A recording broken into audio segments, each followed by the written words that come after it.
Sababi, seakan Allah yang memberikan pesan kepada kita, hei, tenang, tenang. Bukan hanya engkau yang punya masalah. Seorang Rasul pun punya persoalan. Nabi pun punya persoalan. Dan mereka lebih berat persoalannya dibanding dengan engkau. Maka, tenangkan keadaan hatimu. Di pelajaran surah Ad-Duha, kita diajarkan, yakinkan pada diri kita, dalam keadaan apapun, suka ataupun duka, Allah pasti akan menolong kita. Allah pasti akan mengentaskan kesulitan kita. Dengan itu, hati kita akan lapang. Minimal secara psikologis ada ketenangan dalam jiwa kita. Kondisi lapangnya hati yang tenang, yang nyaman, dan mudah menerima petunjuk-petunjuk untuk bisa melakukan satu tindakan-tindakan, keadaannya disebut dengan syarah. Kelapangannya disebut dengan insyirah. Maka menyertai surah Ad-Duha ini turun pula surah Al-Insyirah dalam urutan mushaf di urutan ke-94. Allah Subhanahu wa taala berfirman, A'udzu billahi minasyaitonir rajim. Bismillahirrahmanirrahim. Alam nashrah laka sadrak. Bukankah sudah kami lapangkan keadaan hatimu itu, keadaan jiwamu itu. Masya Allah, Nabi Musa alaihissalam saat akan berdakwah kepada Fir'aun, memohon kepada Allah supaya dilapangkan hatinya. Rabbi syrahli sadri. Nabi Muhammad SAW belum memohon, Allah sudah berikan satu ketetapan dengan menyampaikan alam nashrah laka sadrak. Bukankah sudah kami lapangkan keadaan hatimu itu.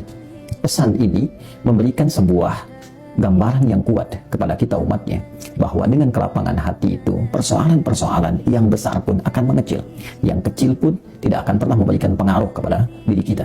Karena itu ayat ini yang pertama memberikan pesan kepada kita, jika menghadapi situasi apapun, hal yang pertama kita lakukan, lapangkan hati kita, tenang dalam menghadapinya. Demi Allah saya katakan, kita gelisah pun, kita menyoal pun, kita berkeluh kesah pun, tidak menghentikan persoalan itu hadir di hadapan kita. Maka alih-alih kita mengeluh, alih-alih membuat status yang tidak jelas, kata Al-Quran, tenangkan dulu keadaan hati kita. Bukankah Allah sudah memberikan kelapangan? Kalau Allah berikan pada Anda kedamaian, kenapa Anda memilih gelisah? Kalau Allah sudah hadiahkan pada kita ketenangan yang bisa kita dapati, kenapa kita harus memilih kegelisahan? Alam nashrah laka sadrak wa wada'na anka wizrak. Dan telah kami entaskan bebanmu itu. Masya Allah, Allah menjamin kepada Rasulullah, dalam setiap beban, tugas yang beliau pikul akan diberikan solusi, diringankan, bahkan dihilangkan beban-beban yang menyertai, sekalipun fitrahnya itu mesti dihadapi. Maka jika mengambil kaidah di ilmu Al-Quran, di asbabun nuzul, al-ibaratu bi umumil lafzi la bi khususis sababi, seakan Allah yang memberikan pesan kepada kita, hei, tenang, tenang. Bukan hanya engkau yang punya masalah. Seorang Rasul pun punya persoalan, Nabi pun punya persoalan, dan mereka lebih berat persoalannya dibanding dengan engkau. Maka tenangkan keadaan hatimu. Bukankah dulu ketika engkau punya masalah, aku hilangkan beban itu? Alladzi anqadha dhahrak, yang kadang berat engkau pikul, yang membebani pinggangmu. Kalau kita ilustrasikan ayat ini secara tekstual, kadang ada orang membawa beban di pundaknya, ya, di pinggangnya. Jadi dia angkat itu seakan-akan berat, membebani keadaan dirinya. Begitu dipikul di pundaknya, rasa beban sampai ke kakinya. Ada persoalan walaupun kita nggak pikul beban itu, ya nggak pikul bendanya, tapi rasanya persoalan itu menyelimuti kepala sampai ke ujung kaki kita. Kata Allah, tenang, dulu pun kamu banyak masalah dan aku entaskan. Dan jika engkau tenang saat ini, ridha dengan itu, ya, dan menghadirkan kedamaian dalam jiwamu, maka aku akan entaskan persoalanmu dan menghilangkan beban dalam dirimu. Wa rafa'na laka dzikrak, dan demikian akan diangkat namamu, diapresiasi dirimu, akan diingat keadaanmu. Orang-orang yang tenang hadapi persoalan, orang-orang yang jernih melihat berbagai persoalan, maka Allah akan apresiasi dengan mengangkat dirinya, mengagungkan namanya, menghilangkan bebannya. Lalu setelah itu dengan indahnya Allah mengatakan, fa inna ma'al usri yusra. Tanamkan pada dirimu, jika engkau sedang menghadapi persoalan apapun, katakan, kuatkan pada jiwamu, ini pasti akan selesai. Setiap kesulitan pasti ada kemudahan. Bahasa kerennya, setiap masalah pasti ada solusinya.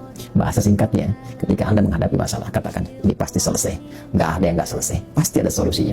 Inna ma'al usri yusra. Hei, sekali lagi, yakinkan, jangan ragu-ragu, ini pasti selesai. Bagaimana menyelesaikannya? Fa idza faraghta fansab. Inventarisir, apa sih masalah kita?